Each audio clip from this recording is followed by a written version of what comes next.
한국은행 금융통화위원회가 오늘 기준금리를 다시 한번 0.5%포인트 올리는 이른바 빅스텝을 밟았습니다.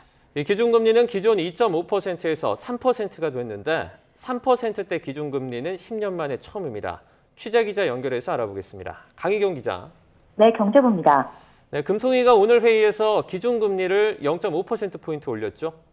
네, 한국은행 금융통화위원회는 오늘 오전 9시 통화정책 방향 회의를 열고 기준금리를 0.5%포인트 인상했습니다.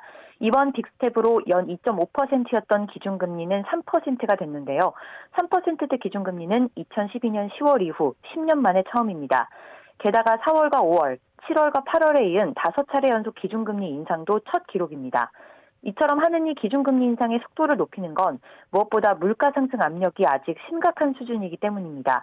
물가 상승률이 조금씩 낮아지고 있다곤 하지만 여전히 5%대 중반에서 크게 떨어지지 않고 있습니다. 또 한미 기준금리 격차가 커지고 이에 따라 환율과 물가가 더 오를 수 있다는 위험도 빅스텝의 근거가 된 것으로 보입니다.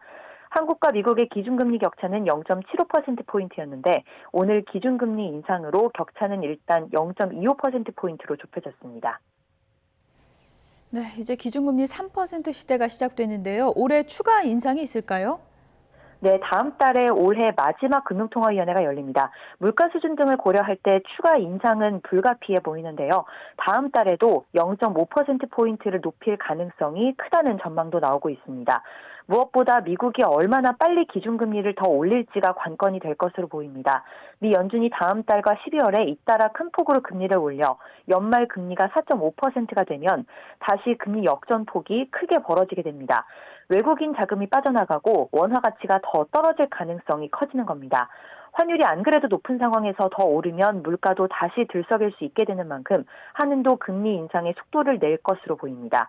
다만 기준금리를 빠르게 올리면 경기 둔화 우려와 가계부채 문제가 더 커질 수밖에 없다는 점이 부담인데요.